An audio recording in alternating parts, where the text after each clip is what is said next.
So again, I'm Wallace Johnson with Families Helping Families of Southwest Louisiana, and we're here today to do the Louisiana Youth Leadership Forum.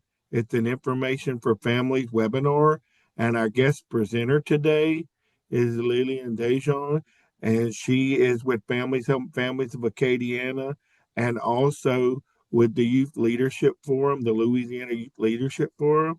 And we're very happy she's here to explain all of that to us and how to get our families involved, either, um, as a delegate. And she's also probably looking for staff delegates too.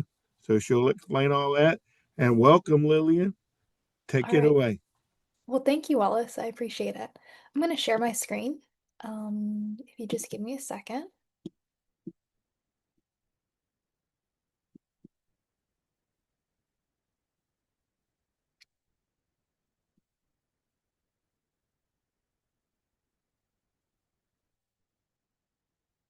Can everyone see this? Yes, we can see it. So you're good Perfect. to go. Thank you so much. So, as Wallace mentioned, my name is Lillian DeJean. I work with the Louisiana Youth Leadership Forum, and we are housed under Families Helping Families of Acadiana, though we do serve youth and families statewide. So YLF is what we call the Louisiana Youth Leadership Forum, and it is genuinely, my pride and joy. It is one of the most impactful programs and most magical programs as well. And so I'm really happy to be here to share information with you about it today because we are looking for delegates this year, which is what we refer to our campers as, and we're also looking for staff as well. So any way that you can help spread the word would be much appreciated. So, what is a YLF? So, there are actually over 30 YLFs across the country, and they are leadership programs for youth with disabilities, but specifically high schoolers and or transition age youth with disabilities. And so they're often focused on independent living, community resources, self-advocacy, and there's also other topics that, different YLFs cover. The really cool thing about YLFs is each state's YLF is slightly different. And so every YLF has the freedom to tailor their program to the needs of their state. And so there are some YLFs that are more focused on, let's say, post-secondary education. Ours, we have a bigger emphasis on legislative advocacy because, LACAN is such a strong grassroots advocacy network in Louisiana, and that is unique to the state of Louisiana. And so we really want to encourage that involvement, right? We are overseen by a national organization called the National Association of Youth Leadership Forums. You can find more information at the link in this slide. There are monthly meetings between all of the YLF coordinators so we can network and get advice from each other, and also just, bond over the experience of directing and coordinating a YLF. To the right, you'll see a photo of one of our delegates from last year holding up his graduation certificate. At the end of each YLF, we have a pretty big graduation to celebrate everything our delegates have done that week. So our YLF history is pretty interesting, actually. We had one from 2000 to 2005, but it stopped because funding was cut after Hurricane Katrina. And so around 2018, there were discussions on the Louisiana Developmental Disabilities Council about the need for more youth programming because we had partners in policymaking, which is a great advocacy training opportunity for adults, right? But there wasn't really a similar opportunity for youth. And the idea is, we want our youth to be able to advocate for themselves because their voice is so important, especially when we're looking at advocating for educational services or advocating within our school systems. They're the ones having the firsthand experience. And they're also going to grow into adults with disabilities who also need to advocate for themselves because, as a person with a disability, you do need to advocate for yourself pretty frequently. And so, whenever those discussions were had on the council, the idea of a YLF was brought up. And so, eventually, a committee was formed to start planning our new YLF, and our first camp season was in 2023. So, it took about, 5 years of discussions and planning to really get it off the ground, but it was well worth it in the end. So today, we take 10 to 14 delegates per year. We host on LSUE's campus in Eunice. Our primary funders are the Louisiana Developmental Disabilities Council, the Department of Education, and some other private grants that help support our program. And we're running from July 9th through the 12th this year for delegates.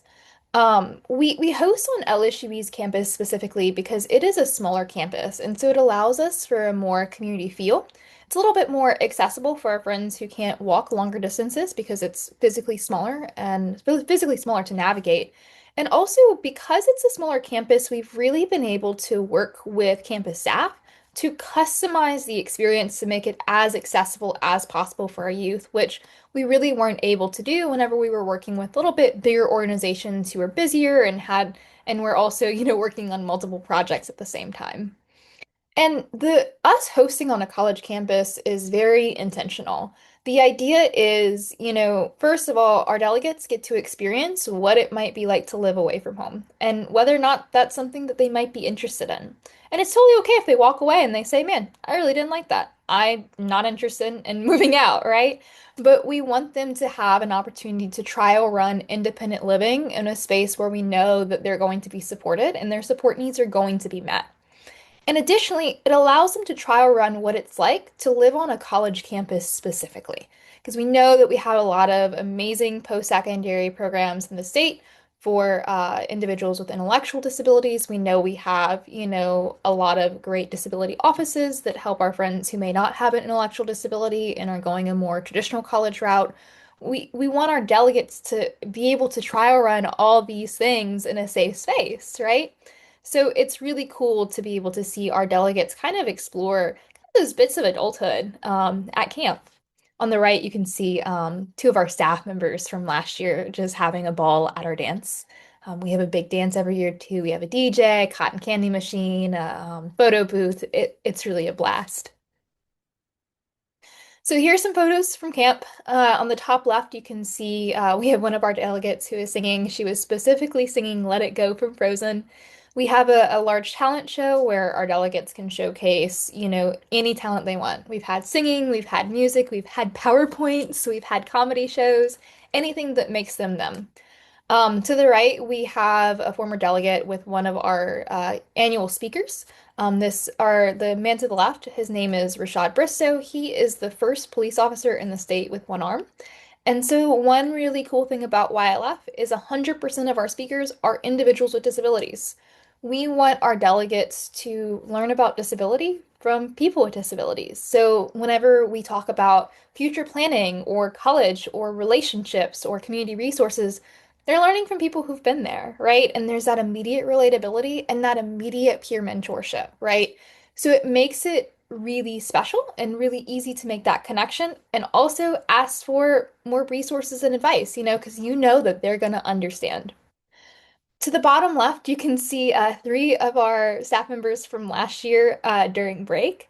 All three of these actually individuals were former alumni of the program. And one thing that we really encourage is our delegates to apply as staff in the years following their delegate year. And this is for a couple of reasons. One, we want to offer our delegates long-term opportunities to build soft skills, specifically soft job skills, right? So they go through the same interview process as everyone else who applies as staff. So they get to trial run what it's like to send in an application, do a job interview, do the staff paperwork with people who understand their support needs, right? But also, our alumni know the program best because they've been through it. So they have feedback on how we can improve the program and also how to guide a delegate through the program because they used to be that delegate, right? And so our alumni are generally some of our biggest assets in terms of staff. And we're really lucky to have, a lot of alumni come back to our program as staff each year. So we focus on a couple of key concepts at YLF, one of which is self-determination. Like I mentioned earlier, we have presentations from statewide advocacy leaders, from people with disabilities. So our delegates can see themselves in our speakers and kind of look at our speakers and be like, wow, maybe that could be me as an adult, right? We also have an activity called My Good Life, where everyone gets a poster board and we have, art supplies out the wazoo, and they get to imagine what their best life looks like. with no limitations. And so it's a really pretty transformative experience for a lot of our delegates to kind of just imagine what their best life would look like, whether it's that's living at home or independently, what kind of job they want, if they want to be in a relationship or not, or even if they want to have 5 pets, right? I know we were talking about dogs earlier. To the right, you can see one of our delegates, I believe, from last year with their My Good Life board. Obviously, they were an amazing artist and they were really interested in being a paleontologist. And so that's what they focused on for their Good Life board.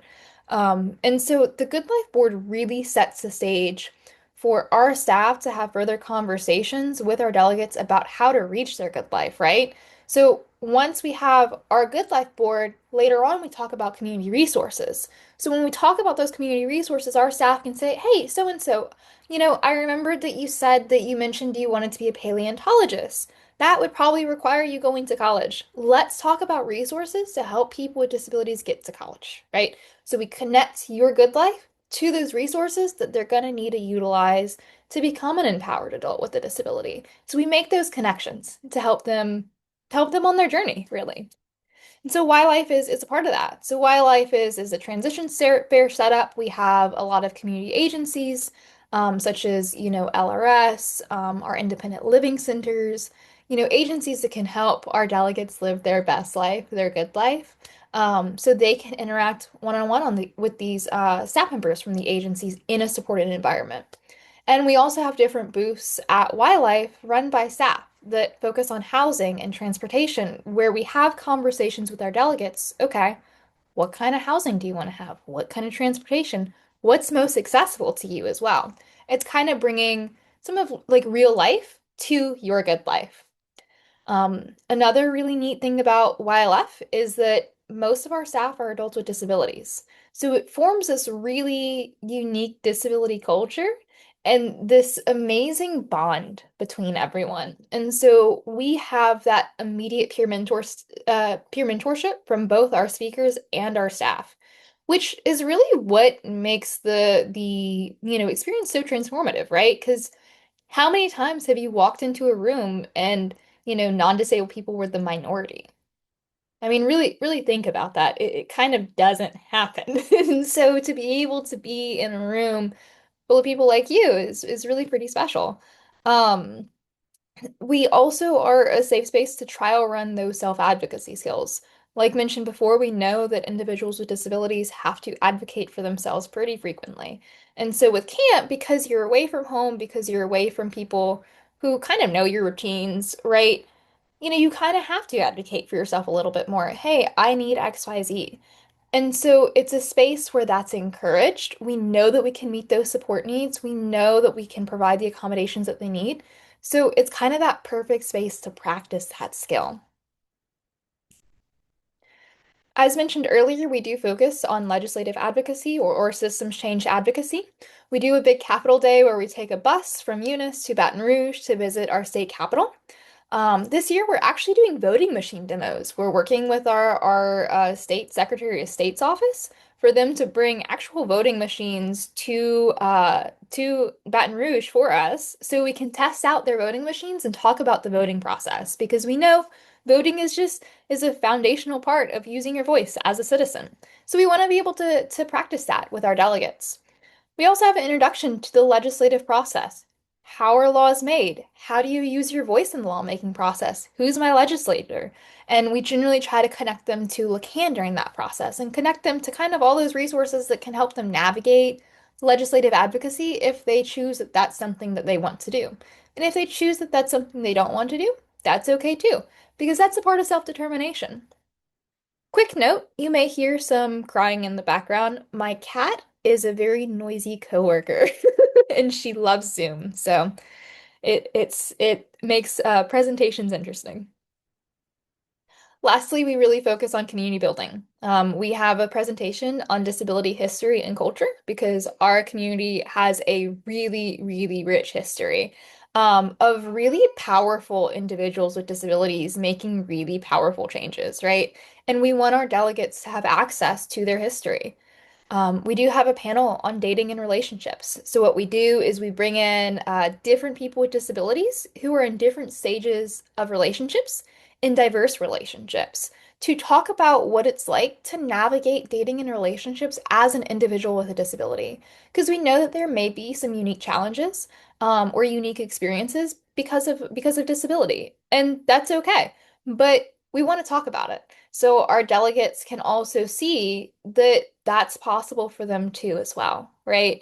I know whenever I was younger and I was just kind of, getting used to being disabled, I really struggled to see myself in a healthy relationship as an adult. I didn't think that was possible for me. And so for our delegates to be able to see that that's possible, even if you have, XYZ type of disability, it's really powerful.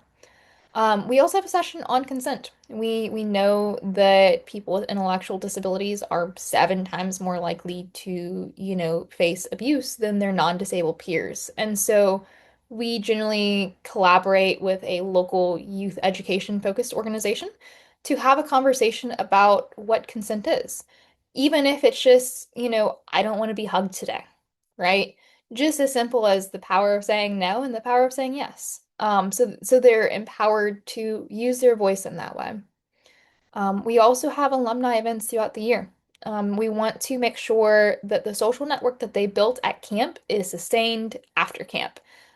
Staff is welcome to our alumni events. It's normally a good big reunion. We sometimes go to the zoo, the movies, bowling. We kind of rotate our activities. It's just a really cool thing for everyone to have a reunion, twice a year. And so our alumni events are a big part of our program. What makes us unique? We are actually the only cross-disability leadership camp in the state of Louisiana.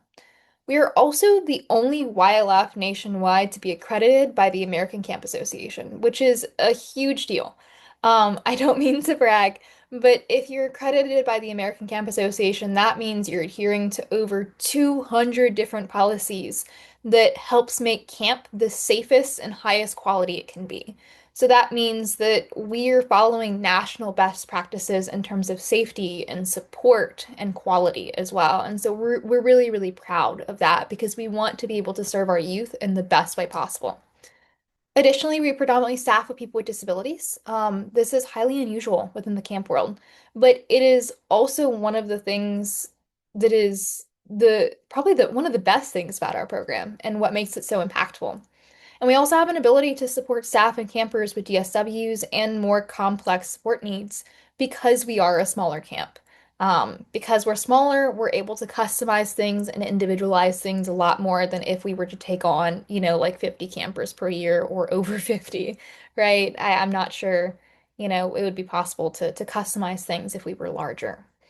To the right, you can see some of our delegates and staff members at the state capitol posing like superheroes. This is probably one of my favorite camp photos of all time. It is just so fun. So a little bit of FAQs before we wrap up. If you have any questions, please put them in the chat. I'm always happy to talk about camp.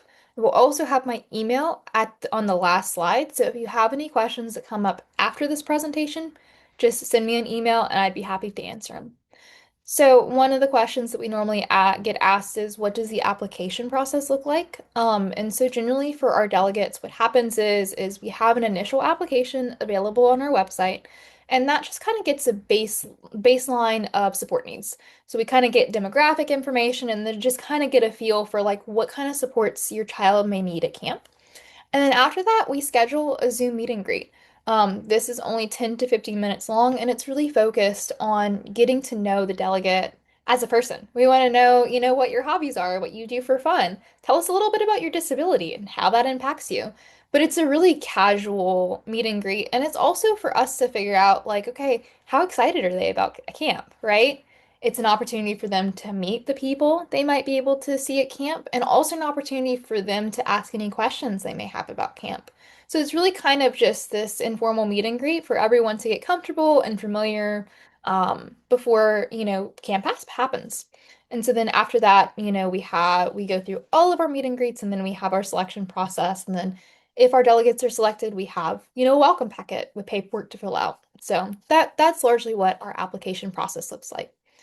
Now, if someone has higher support needs, what happens is we have our Zoom meet and greet, but then if they're accepted, we schedule a follow-up Zoom meeting with the entirety of our medical team, because we have two registered nurses on the ground at all times, in addition to a paramedic, in addition to of a doctor who is actually on call 24 hours a day, while we're at camp. So we have our entire medical team and our executive team meet with the delegate and the family about support needs and kind of go through what an average day in the life looks like so we can figure out how we can best support the delegate at camp and customize that experience. And we really want the delegate to have the largest voice in that conversation because it's their care and it's the start of that self-advocacy journey. So our staff to camper ratio is a 1-to-1 staff to camper ratio. This is not including our medical staff, and this is not including our executive team. We just find that it is best for both our staff and delegates if we keep that ratio. So, what if my child has high support needs? I think I just covered that in the last question of, we really just work closely with the family and our executive team and medical team to figure out what works best for them. Because we want camp to be a positive, empowering experience. And so that's really the start of it. So I really, really appreciate you guys joining us today, and I really hope that you would consider being more involved in camp this year because it is an amazing experience. We'd love for you to stay in touch. Our website is layouthlleadershipforum.org, and my email is louisianaylf@gmail.com. Our website has FAQs, it has photos, it has a schedule at a glance, and of course, our applications for staff and delegates. So I'm going to stop screen sharing now. And I guess I will turn it over to Wallace since I am all done. Thank you, Lillian, for that informative presentation. And um, so I have one question. When you said cross disability, does that mean all types of disabilities? Is that what that means?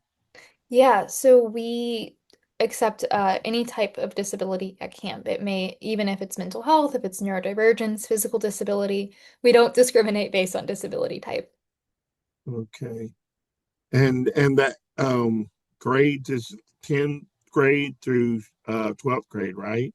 Yes, so we serve 10th through 12th graders. And I Okay. think it is important to mention as well that we don't have a strict age range. We just follow the 10th, 11th, and 12th graders, and we have wiggle room for our friends who may be in 12th grade for a little bit longer due to their disability. Okay. I'm glad you pointed that out because that does help some, I'm sure. Okay. Um, and I'm gonna post the survey link in it for a survey. I'm looking for it so I can post it. And if you have any questions for us, please use the chat box or raise your hand. We still have time for questions and answers. So if you want to ask any question, no question is a dumb question. They're all good questions. So feel free to ask any question about this topic. Um, we're here for this. There's someone saying this was an excellent presentation. Yes. Okay. Thank you everyone for being here. Um, and what's the dates again that it's going to be again? So it is July 9th to the 12th for delegates. If you were to apply a staff, it will be July 8th to the 12th because we have a full day of staff training before camp. Okay. And then if you miss this year and you don't make the deadlines for this year, there'll be next year, right? Absolutely. Absolutely. Always next year. And so we hope this continues on every year because this really, really, really is a good thing. I know when I graduated out of high school, uh, the thought of just going out of town overnight for longer than a day was just it was a different experience for me. I had some fears, but I said, okay, I can do this. So when I went away to college myself, it was like, whoo, I had never really spent any time away from home other than the hospital. So this was definitely a good experience for me going to college. So I can relate a lot to what our delegates and um, our staff delegates are going through as I've been there. Uh, and if you're thinking about college, this is a great way to start too. This could get your feet wet to find out if this is really what you want to do or not. Uh, yeah, and if it's not, then at least you had fun for a week. We hope, right? Absolutely. And then the fact that there's follow up, that's something I was glad to hear with the reunions and the activities. At least twice a year. You said so. It kind of continues things and gives the people that have gone through the forum, things to look forward to. Mm. So and from that they just build on their skills and things. So that I think that's a win too. I was glad to hear that. Um, let's see. Again, feel free to put questions in the chat if you have any questions or raise your hand. We would love to hear from some of y'all if you have any questions. But if you can't think of any right now, Lillian has her contact information available, and I'm going to email it out to everybody at the end of the webinar too, so you'll have it. So if you have any questions that come up later, you can reach out to her. I've also got a link that's going to go in the email where you can find the applications for the staff delegate and the delegate. Am I saying that right? Yeah, we have our delegates and our staff. Yeah, delegates and a staff. There's both. So I'm going to have that in that follow up email that's going to go out. So you'll get that too. And again, thank you everyone for attending. We're glad you attended this wonderful, informative webinar. Please complete our survey, um, so we can get your input. If you know of any other topics or things you'd like to hear from, there's a spot on the survey where you can put that. So if you're looking for any other type training, please let us know. And thank you again, Lillian, for a wonderful presentation. Hopefully, there'll be some delegates that'll see you later this year for the Youth Leadership Forum. Everybody, have a wonderful weekend. Bye bye.